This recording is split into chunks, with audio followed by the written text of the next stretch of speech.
Halo, hari ini nak buat masak, saya nak masak gulai ayam tanpa menggunakan rempah serbuk ya. Aunty suka cara ni, tapi cuma aunty tambah lagi telur. Boleh tambah telur, boleh tambah apa lagi ya, kentang. Tapi saya rasa kentang akan tukar rasa kuah dia ya. Telur tak berapa, masih lagi macam asli lah. Tapi tak salah lah, boleh pakai. First time aunty try ni dekat satu restoran dulu, dia pakai telur juga. Hari ni kita perlukan ni minyak, air, garam kasar, santan kotak, tak pakai semua rasa. Dan sini ada telur, optional ya. Dan ayam ni aunty dah perap dari setengah jam tadi. Aunty perap dengan garam sedikit saja ya, kunyit. Walaupun tak nampak kunyitnya, memang ada kunyit sedikit. Tak mau pakai banyak-banyak sebab saya ada kunyit hidup sekali. Dan di sini bahan-bahan blendnya, saya ambil 2 cili merah hidup, 2 cili api, 2 inci kunyit hidup dan 6 bawang putih. Dan di sini macam ada 10 lah bawang merah kecil. Saya selalu suka blend sedikit daun kunyit. Saya jangan pakai banyak-banyak. Ayam dalam ni ayam yang kecil sedikit, so macam 2 kilo gitu saja. Saya pakai sikit saja. Okey. Dan 1 serai lengkuas dan halia sedikit, ni kecil sikit, asam keping, dan 1 daun limau purut. Aunty akan tambah sedikit cili blend, 1 sudu ke gitu saja. Aunty juga akan masukkan 1 sudu ke 1,5 sudu cili blend ya, sebab rasa cili hidup ni tak cukup. Saya pun memang suka tambah-tambah. Dan aunty nak kata sesuatu, bahan-bahan di sini kamu boleh tambah tau, macam daun ni ataupun serai boleh tambah, tapi aunty memang tak berapa minat banyak-banyakkan dia punya rempah ni yang wangi-wangi ni, sebab rasa ayam tu hilang. Tapi ada orang suka pakai 2 untuk banyak ni ayam. Aunty pakai 1 saja, sama dengan ni pun. Dan daun kunyit ni ramai tak pakai, tapi aunty suka sebab pernah nampak dekat kedai dulu, dia blend. Bila dia blend, nampak hijau sana sini, sedap bila kita makan. Now I'm going to cook this dish. The things you will need is a little bit of oil, only about 1 ladle. You don't need a lot because you've got coconut milk. Today I'm going to make the gulai ayam without the spice powders. Many of them make the same thing, but they will add in small packets of meat curry powder. Of course, the Malays like to use the Malay brands. You can use any brand actually, but just take about 1 soup spoonful, okay? And you add in when you're sauteing your ingredients. For today, I'm making the one that doesn't use any powders. I like it like this, so it's up to you. And I'm adding in eggs. Some people add potatoes, some people add both, but I find that potato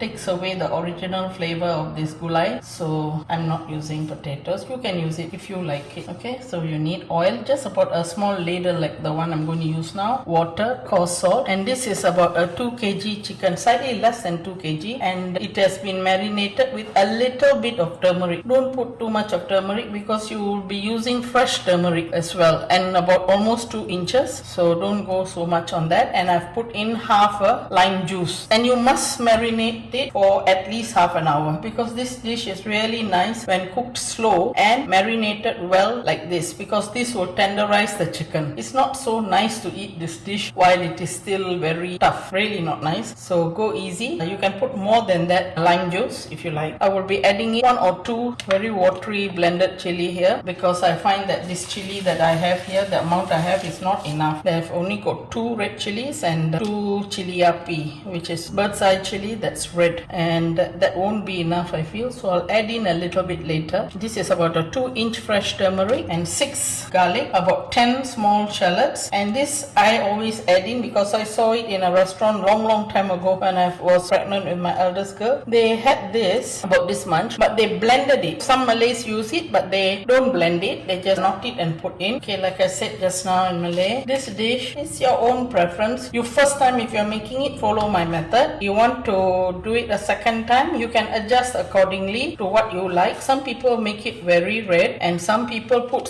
2 sarai for this amount, and they would use 2 of this at least. But I somehow don't like to overpower the taste of the chicken, so I'm only using 1. Okay, and this turmeric leaf is a small piece. Okay, I'll cut it and put it in when I'm about to blend. Sekarang aunty nak blend bawang putih, halia, bawang merah, cili-cili ni kalau nak buang biji boleh ya. So all these things that are going in, you can either remove the seeds or otherwise leave it on. Okay, but I've removed mine. And this is also a small piece of ginger. This and this one. Sorry, ginger you don't have to blend. You just add it in. You can sort of pound it a bit. Okay, and this is the asam keping and the fresh lime. I will also add it now. Cut them a bit smaller so that it gets blended properly. Nanti masukkan semua bahan-bahan ni, tapi daun limau purut, asam keping, serai yang dititik dan sedikit lengkuas dan halia saya akan titik juga. Itu Aunty tak blend. And now this very small piece of fresh turmeric leaf, I'm cutting it small and putting in so you get small pieces here and there. Aunty gunting macam racik-racik sikit lah ni sebab saya nak daun hijau ni kecil-kecil sana sini, macam pasir-pasir sana sini, saiz pasir, cantik. Sekarang Aunty blend ya.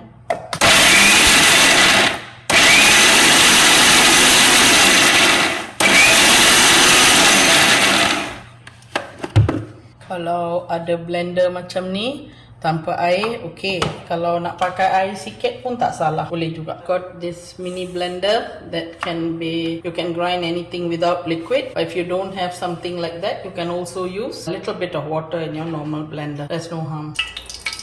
Minyak dah panas, Aunty masukkan bahan-bahan blend tadi.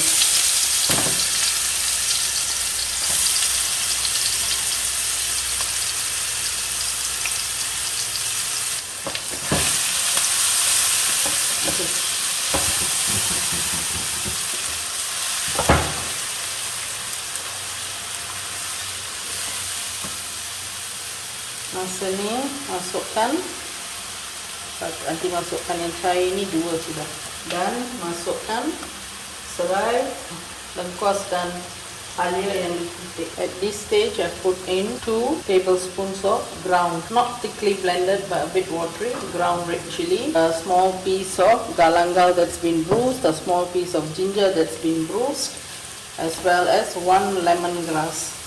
Okay, at this stage you add in a small teaspoon of salt. Remember there's salt in the chicken as well. This is like half a teaspoon. Now I'm adding it 1 teaspoon. If you have never tasted this, it has got a bit of the rendang flavor. But if you add curry powders, then it will give a slightly different taste. I'll do that another time. And for that, I might use potato, not for this. This I prefer eggs. Cook this chili down well until the oil separate. Masak ni sampai wangi dan minyak pecah. Saya tak pakai banyak minyak, tapi bolehlah nampak juga minyak tu. Sebab kulit ayam tu pun ada minyak, santan pun macam minyak. So tak perlulah banyak-banyak sampai dia pecah minyak. Kita get ready lah ayam. Okay, you can see the oil has separated. Minyak pun dah pecah sekarang. Masa ni masukkan ayam. Oh, lupa saya cakap tadi, telur ni kalau nak goreng dan masukkan, tapi Aunty tak mau, terus masuk saja ya. Saya kelar-kelarkan telur tu. If you want, you can deep fry the eggs and then add it in, but I'm not going to. The boiled eggs, if you want, you can deep fry it and add it in. I'm not going to, but instead I've just caught them here and there.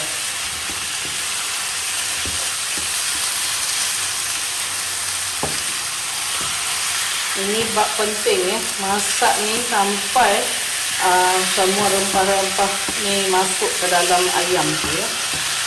Tumis macam dalam 5 minit sebelum masukkan air dan santan.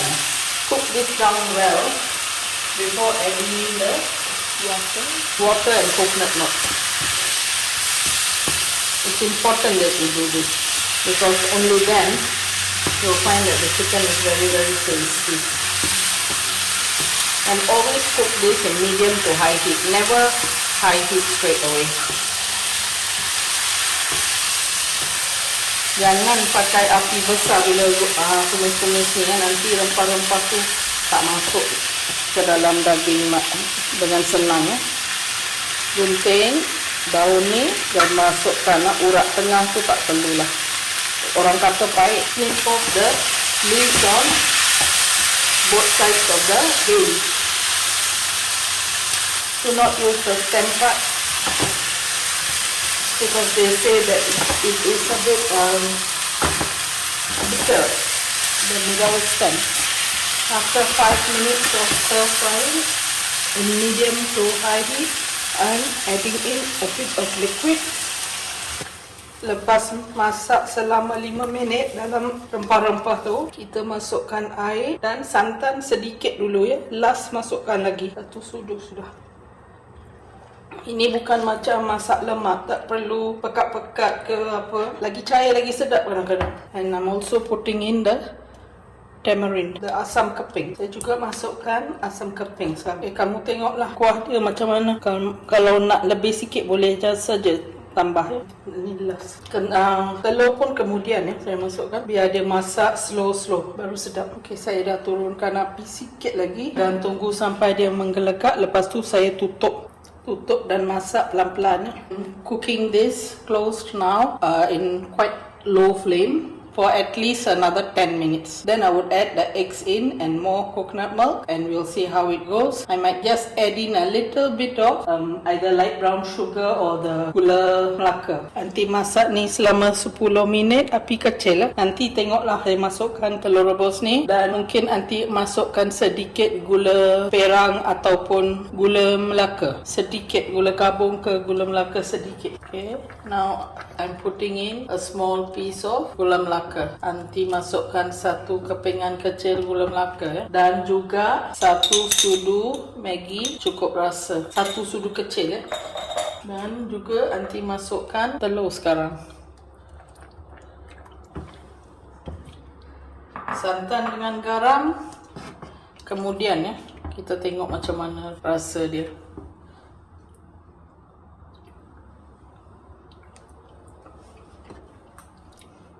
Mungkin nanti masukkan garam sikit saja. Setengah sudu kecil macam sudu KFC.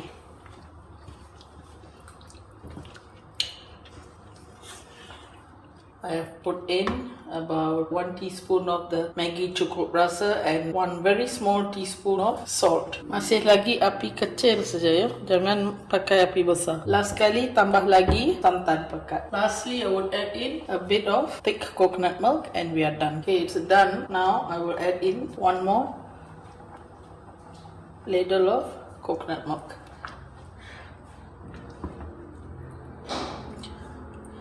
You make it however you like it. Saya masukkan lagi 1 sendok santan pekat ya. Kamu buatlah macam mana kamu suka, pekat ke cair. Aunty suka macam ni saja. Nak katakan macam kuah kari mi tu bukan macam tu, pekat sikit lagi ya. Make this however you wish. But the original recipes are always very watery. This is nice to go with white rice, never with nasi minyak or anything like that. See how watery it is. I won't say it is like curry mee, a bit lighter than curry mee. That's how it should be, but there's no harm in making it thick or thin. We here prefer it a bit watery, which is the original recipe is like that. Hope you try this at home. It's a bit hot because of the chili api, 2 pieces of chili api plus the red chili plus the dried chilies. But if you want, you can reduce on the chilies. You don't have to use dried chili. You can just do with just the red chili, but add on another piece, maybe 3 fresh red chilies, and omit the chili kering. Okay, sekarang dah masak, nanti off api dan hidang. Inilah gulai ayam tanpa serbuk rempah. Cubalah di rumah, dan yang belum subscribe harap subscribe ya, dan jangan lupa like dan komen untuk masakan ni dan yang lain-lain. Okay, this is gulai ayam without powdered herbs. They do make this with powdered herbs as well, but I like it this way. I'll do the other version next time. I hope you do try this at home and comment, like, and those who haven't subscribed, do subscribe, and I'll see you again next time. Bye bye.